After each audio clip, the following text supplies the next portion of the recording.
Hello friends, Lucent objective की series का ये अगला वीडियो है जिसमें आप सभी का हार्दिक स्वागत है। भारतीय संसद हम लोग पढ़ रहे थे और भारतीय संसद का पार्ट 1 मैंने अपलोड कर दिया है जिसको काफ़ी लोगों ने देखा है। ये इस भारतीय संसद का पार्ट 2 है जिसमें बचे हुए सवालों का हम डिस्कशन करेंगे। पार्ट 1 में हम 1 से लेकर 25 तक के सवालों का डिस्कशन कर दिया था। पार्ट 2 में हम बाकी बचे हुए सवालों का डिस्कशन करेंगे। तो आइए बिना वक्त गंवाए वीडियो को स्टार्ट करते हैं। और अगर वीडियो आप लोगों को अच्छा लगता है तो इसी तरीके से अपना प्यार बरसाए रहिए। चैनल को लाइक, शेयर और सब्सक्राइब जरूर कीजिए। अधिक से अधिक लोगों तक पहुंचेगा तो मुझे मोटिवेशन मिलेगा। चलिए स्टार्ट करते हैं। 26 नंबर सवाल से हम लोग स्टार्ट करेंगे। लुसेंट ऑब्जेक्टिव बेहद महत्वपूर्ण है कॉम्पिटिटिव एग्जाम के लिए। तो सवाल नंबर 26 कहता है, क्या राष्ट्रपति या उपराष्ट्रपति कभी संयुक्त अधिवेशन की अध्यक्षता करते हैं? तो ध्यान ये रखना है कि राष्ट्रपति जो है संयुक्त अधिवेशन बुलाता है, लेकिन उसकी अध्यक्षता जो है राष्ट्रपति या उपराष्ट्रपति नहीं करता है। लोकसभा के जो अध्यक्ष होते हैं वो इसकी अध्यक्षता करते हैं। ये सब आप लोगों को पता होगा। तो राष्ट्रपति या उपराष्ट्रपति जो है वो संयुक्त अधिवेशन जो अनुच्छेद 108 में कहा गया है इसकी अध्यक्षता नहीं करते हैं। तो आपको याद क्या रखना है कि राष्ट्रपति या उपराष्ट्रपति जो है संयुक्त अधिवेशन की अध्यक्षता कभी नहीं करते हैं। तो करता कौन है? तो लोकसभा का जो अध्यक्ष होता है वो करते हैं। आइए अगला सवाल देखते हैं। 27 कहता है, संसद के दोनों सदनों के संयुक्त अधिवेशन की अध्यक्षता कौन करता है? आ गया, लोकसभा का जो अध्यक्ष होंगे वो करेंगे संयुक्त अधिवेशन की अध्यक्षता, जो अनुच्छेद 108 में कहा गया है। अगला सवाल कहता है, संसद का जो संयुक्त बैठक है उसको संबोधित कौन करता है? तो संबोधित करते हैं राष्ट्रपति। संयुक्त अधिवेशन को बुलाते हैं राष्ट्रपति, लेकिन उसकी अध्यक्षता जो है वो करते हैं लोकसभा के अध्यक्ष। तो अगर बोला जाए कि संयुक्त अधिवेशन को संबोधित कौन करते हैं तो वो करेंगे राष्ट्रपति।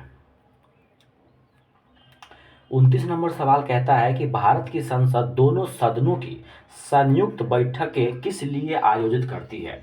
तो पहले वीडियो में ही मैंने आपको बता दिया था कि लोकसभा और राज्यसभा में किसी विधेयक को लेकर, किसी मुद्दे को लेकर मतभेद हो जाए तो उस परिस्थिति में जो है क्या किया जाता है, राष्ट्रपति के द्वारा संयुक्त अधिवेशन बुलाई जाती है। तो क्या इसमें क्या कह रहा है, देखिए 29 नंबर सवाल में कहता है कि उस विधेयक पर विचार करने तथा उसे पारित करने के लिए जिस पर क्या हो, दोनों सदनों में मतभेद हो, या दोनों जो सदन है ना उसमें क्या हो, मतभेद हो। लोकसभा और राज्यसभा में किसी मुद्दे को लेकर, किसी विधेयक को लेकर मतभेद हो तो उसी को सुलझाने के लिए और उसी विधेयक को पास करवाने के लिए राष्ट्रपति जो है अनुच्छेद 108 के तहत संयुक्त अधिवेशन बुलाते हैं, लेकिन इसकी अध्यक्षता करते हैं लोकसभा के अध्यक्ष। आइए अगला सवाल देखते हैं।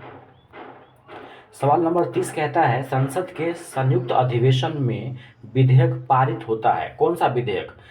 कहता है संसद के संयुक्त अधिवेशन में कौन से विधेयक या क्या विधेयक पारित होता है? तो दोनों सदनों के कुल उपस्थित तथा मतदाता सदस्यों के समान बहुमत द्वारा।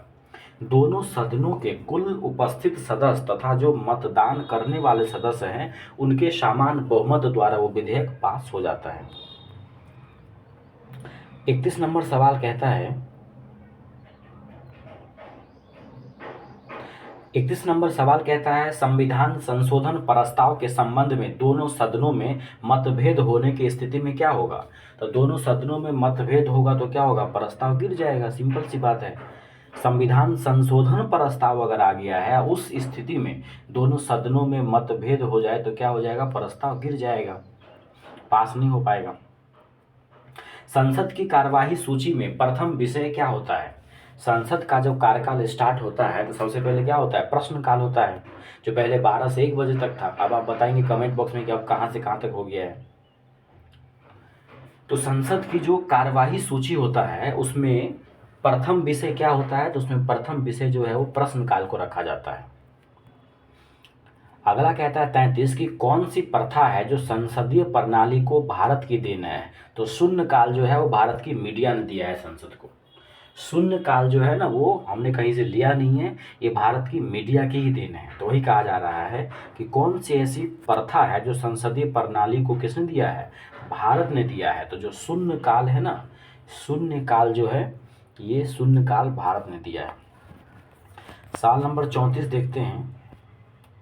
34 कहता है संसद के कोई भी सदस्य की सदस्यता कब समाप्त हो जाएगी यदि वह बिना सदन को सूचित किए अनुपस्थित रहता है। तो संसद का कोई भी सदस्य, उसकी सदस्यता समाप्त हो जाएगी यदि वह संसद को बिना बताए 60 दिनों तक संसद के किसी भी कार्यवाही में भाग नहीं लेता है। तो सवाल समझ में आ गया होगा कि संसद के किसी भी सदस्य की जो सदस्यता है वो तब समाप्त समझी जाएगी जब वह बिना संसद को सूचित किए 60 दिनों तक गायब रहता है। एक वर्ष में कम से कम कितनी बार संसद की बैठक होना जरूरी है? तो 2 बार। यही सवाल आता है कि दोनों बैठकों के बीच में जो है, संसद के 2 बैठकों के बीच में 6 महीना से अधिक का गैप नहीं होना चाहिए। तो वर्ष भर में कम से कम 2 बार जो है वो संसद की बैठक होना अति आवश्यक है। अगला देखिए,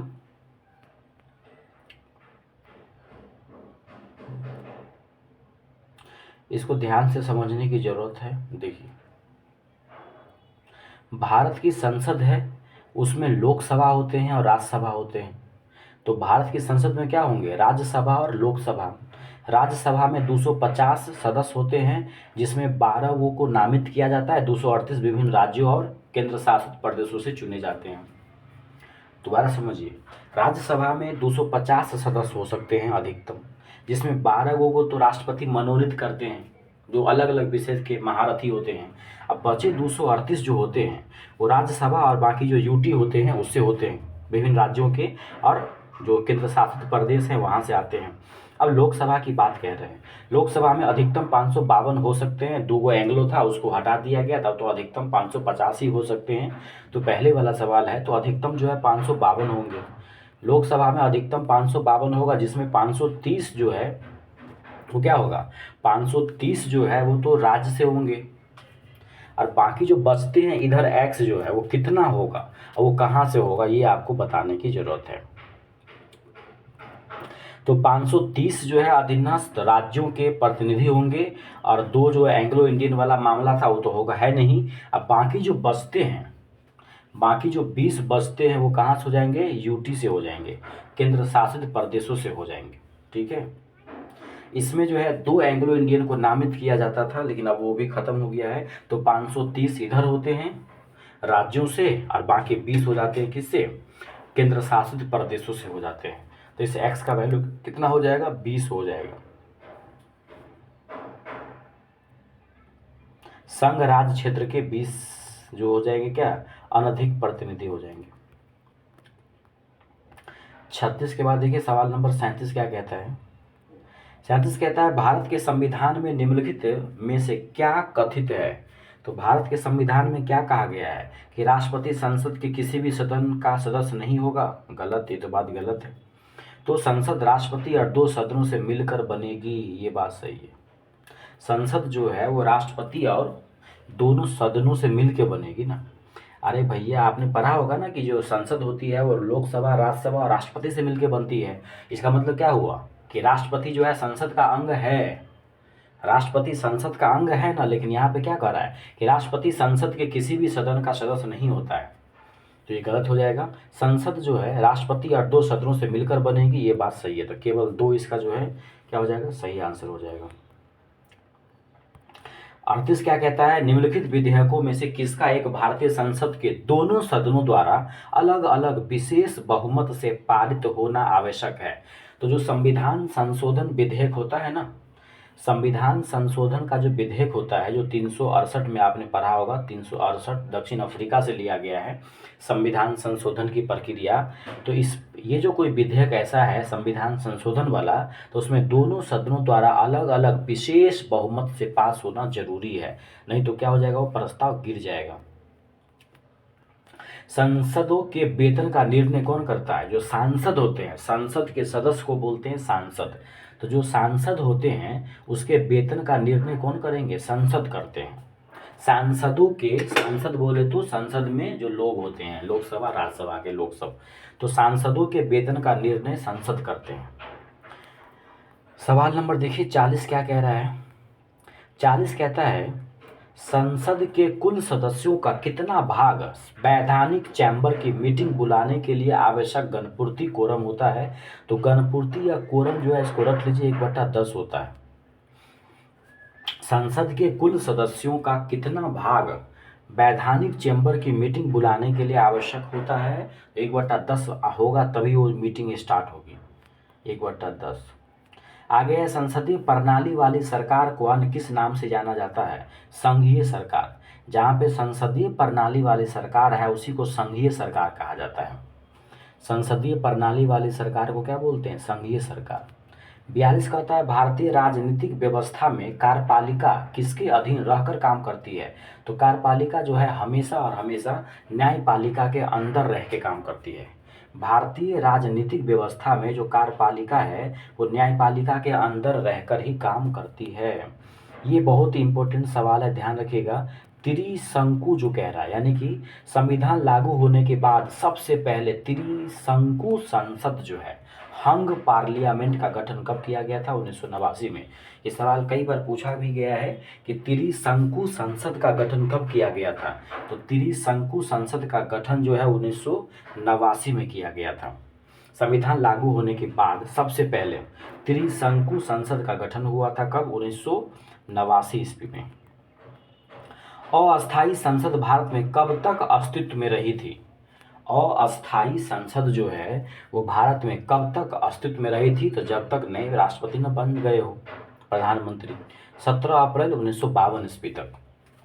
कहता है अस्थायी संसद जो है वो भारत में कब तक अस्तित्व में रही थी? तो 17 अप्रैल 1952। इसको थोड़ा रखना पड़ेगा, 17 अप्रैल 1952। 45 कहता है, भारत में जो पार्लियामेंट है, संसद का उद्घाटन कब हुआ था? Very important question. तो भारत में जो संसद का उद्घाटन है वो 1927 में ही हुआ था। भारत में संसद का उद्घाटन जो है, पार्लियामेंट का उद्घाटन कब हुआ था? 1927 ईस्वी में।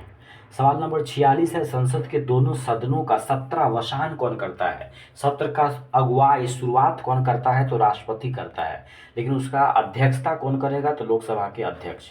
तो याद रखना है कि संसद के दोनों सदनों का सत्रावसान जो है वो राष्ट्रपति करते हैं। अगला 47 है, संसद के किन सदस्यों को गैर सरकारी सदस्य कहा जाता है? तो संसद के किन सदस्यों को गैर सरकारी सदस्य कहा जाता है? तो मंत्री के अलावे अन्य प्रत्येक सांसद को। मंत्री के अलावा जितने भी सांसद होते हैं सभी को गैर सरकारी सदस्य ही कहा जाता है।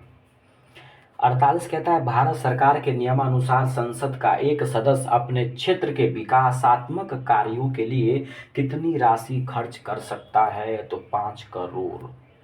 भारत सरकार के नियम के अनुसार संसद का एक सदस्य अपने क्षेत्र के विकास के काम के लिए 5 करोड़ राशि खर्च कर सकता है।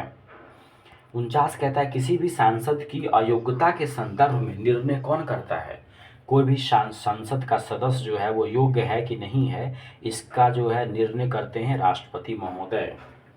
अगला 50 नंबर सवाल कहता है, भारत की संचित निधि से धन जो निकालना हो उस पर किसका नियंत्रण होता है? तो संसद का। भारत की संचित निधि से धन निर्गम पर किसका नियंत्रण होता है? तो संसद का। तो दोस्तों ये था पार्ट 2। मिलते हैं बहुत ही जल्द अगले वीडियो में। तब तक इस वीडियो को लाइक, शेयर और सब्सक्राइब कीजिए। ज़्यादा से ज़्यादा लोगों तक हमारे वीडियो को शेयर कीजिए ताकि मेरा भी मोटिवेशन बने, तो हम जल्दी जल्दी आपको इस लुसेंट कंप्लीट करके फिर लुसेंट सब्जेक्टिव की तरफ बढ़े। तो please like, share and subscribe करना ना भूलें। मिलते हैं अगले वीडियो में, तब तक नमस्कार, जय हिंद।